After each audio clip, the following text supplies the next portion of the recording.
welcome to the Behaviorist chapter.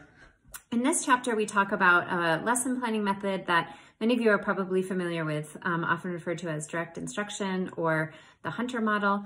And this kind of lesson planning is really focused on those of you who want to develop skills with students. So if you need to teach the comma rules, or if you are trying to teach formulas or some kind of skill that requires practice and modeling as well. So this was made popular in the 1970s by Madeline Hunter in her book, Teach More, Faster. And so this method has been around for a while. So you may have heard of the ABCD of objectives or behavioral objectives, and that's where this comes from.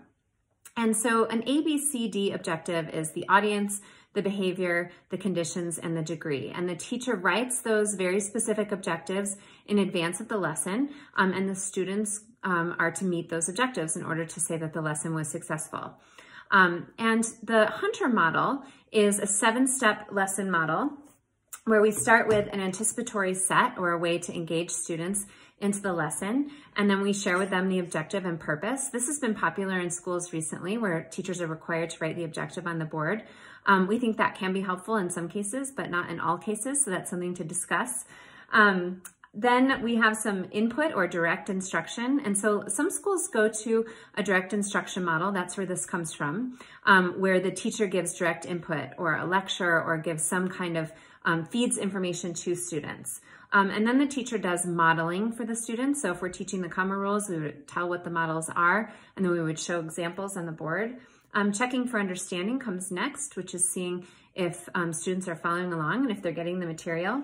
Then some guided practice, where students try some things on their own or with partners, and then along with the teacher support. And then finally, independent practice, which is often homework. So the Hunter model is very specified in terms of its steps. It's very deliberate, and it can be really useful for helping students learn skills. We don't suggest, however, that this become the only method you use. We know that there are some places that have gone primarily to direct instruction.